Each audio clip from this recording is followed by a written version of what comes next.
Voltamos para o último bloco do nosso programa e estamos conversando sobre a situação do mercado de trabalho no Brasil. Nosso convidado é o economista José Álvaro, supervisor técnico do DIEESE em Santa Catarina.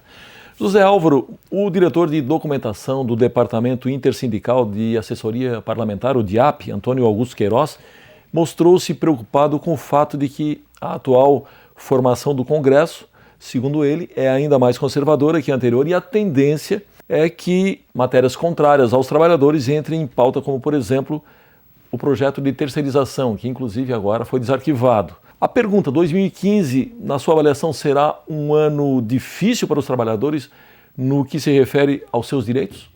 Acho que sim, eu acho que o DIAP tem inteira razão. A composição do Congresso ela ficou mais difícil para os trabalhadores, né?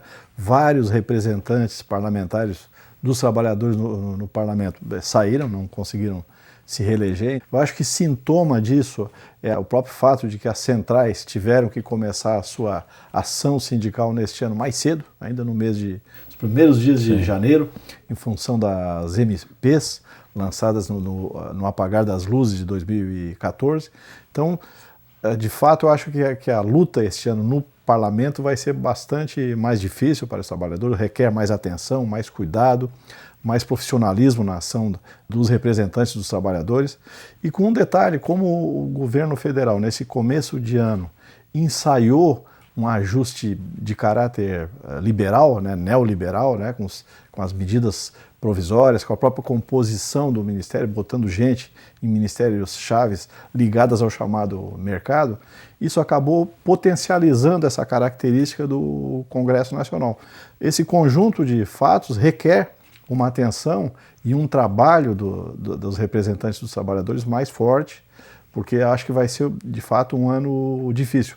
Nesse caldeirão entra um fato de que na sociedade brasileira hoje há uma polarização ideológica muito grande. Eu te confesso que nesses 26 anos de DIEESE, mais ou menos 30 anos exercendo aí o ofício de economista, eu nunca vi um momento no Brasil onde existisse uma separação tão grande entre os indicadores e a percepção desses indicadores pela sociedade. Porque sempre há uma defasagem, é natural, né? Tu tem um indicador de mercado de trabalho, por exemplo, as pessoas não conseguem enxergar como o economista enxerga. Agora, o divórcio entre essas duas esferas nunca teve tão grande. Nós temos uma situação econômica razoável no Brasil, se a gente comparar do ponto de vista internacional, as condições do Brasil são bastante razoáveis.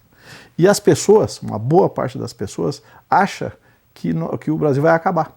Né? Há uma grande parte da juventude, etc., que o Brasil vai acabar. Então, eu acho que esse fator, esse fenômeno, ele tende a dificultar a ação dos trabalhadores ao longo desse ano.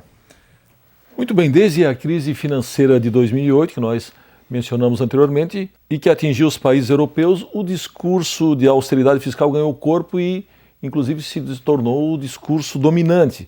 O corte de gastos públicos devido à crise foi enorme e o que provocou altas taxas de desemprego na região, como é o caso da Espanha, em que chega a mais de 20%.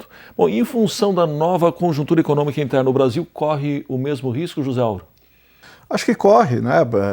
Como eu falei no início, em função do fato de que a economia mundial ela é uma economia integrada, o que acontece no Brasil tem a ver com o que acontece no mundo, há um risco, mas as condições do Brasil são bastante positivas para enfrentamento dessa crise a nível mundial. A situação fiscal, por exemplo, do Brasil, se a gente pega a dívida pública em relação ao PIB, hoje a dívida líquida está em 35%. Esse número nos países da Europa, assim como nos Estados Unidos, em muitos países supera os 100%. Por exemplo, a Grécia, que é o país mais em situação pior na Europa, a dívida pública equivale a 160% do PIB. Nos Estados Unidos, que é considerado o motor da economia mundial, um dos motores junto com a China, a dívida pública é mais de 100% do PIB. Então as condições do Brasil para enfrentar essa situação são bastante positivas. Agora, claro que existe o risco.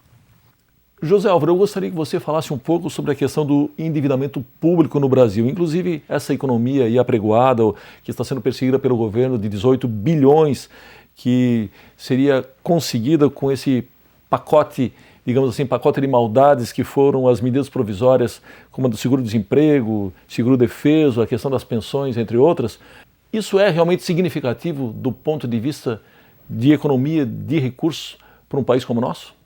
Não é muito pouco. Quer dizer, o orçamento brasileiro é muito elevado e 18 bilhões de economia é importante, mas é pouco em relação ao que poderia ser feito. Por exemplo, a questão da dívida pública.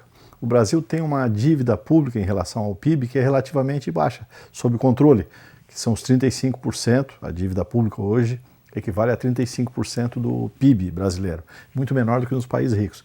Porém, o Brasil gasta muito com essa dívida.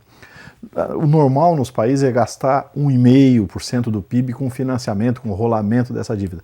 No nosso país, se gasta mais de 5% daquele que é o 7º PIB do planeta.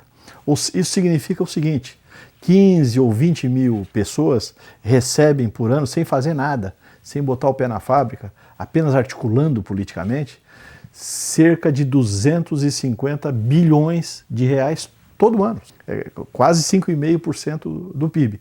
Só para a gente ter uma ideia dessa magnitude, o Bolsa Família, que retira 55 milhões de brasileiros da fome, e é um programa modelo, elogiado pela ONU e por muitos países, inclusive implantado em países como alguns estados dos Estados Unidos, por exemplo, Japão, etc. Bolsa Família consome 0,44% do PIB, 25 bilhões, uma mixaria, um dinheiro insignificante, principalmente em relação ao benefício que ele proporciona. Já o dinheiro gasto com os chamados rentistas, que é uma coisa que não se discute no Brasil, se discute reforma fiscal, mas não se fala nisso, como se não existisse. E quando a taxa Selic aumenta 1%, se estima que o gasto do governo com a dívida pública ao longo de um ano aumente para 50 bilhões, isso equivale a 2 programas Bolsa Família, e praticamente não se fala nisso. E isso tem importância crucial. Eu acho que o Brasil deveria parar, o Congresso Nacional, o Executivo, deveria parar, não para dar calote na dívida, não é isso, mas para discutir esse problema. Discutir, começar a mostrar os indicadores com transparência. Infelizmente, não se faz esse debate no nosso país. Muito bem, para nós finalizarmos, qual seria então o grande desafio do governo para esse ano? Eu acho que o desafio do Brasil é crescer, retomar crescimento, para possibilitar uma coisa: continuar melhorando a vida do povo. O Brasil conseguiu nos últimos anos, aí, talvez 10, 12 anos, melhorar a vida do povo, especialmente o mais pobre, através do salário mínimo, da geração de emprego e das transferências governamentais, tipo Bolsa Família, e esse processo não pode ser interrompido. Eu aprendi ao longo dos anos, e não aprendi na academia, aprendi no meu trabalho no Diese, que não existe coisa mais importante em termos econômicos do que melhorar a vida da população. A terra, os bens disponíveis, o subsolo, a aplicação desses recursos só tem sentido se for para melhorar a vida da população, especialmente os mais pobres, quem vive do trabalho, que significa 99% da população. Então, às vezes, a gente entra numa discussão, às vezes até idiota, de coisas completamente marginais, completamente secundárias, e esquece do principal. Economia política, a economia que o governo tem que desenvolver, tem que ser uma economia para melhorar a vida do seu povo. E a discussão da Petrobras, inclusive, está nesse contexto, que obviamente não vamos fazer aqui, porque não há tempo, mas a discussão da Petrobras e da sua vocação está nesse contexto. Muito bem, José Álvaro, eu agradeço muito pela sua entrevista. Eu que agradeço e estamos sempre à disposição de vocês aí para outros debates relevantes sobre o nosso país. Acontecerão.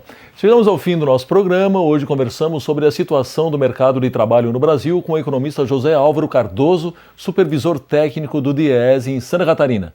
Voltamos semana que vem com mais um tema do seu interesse. Até lá!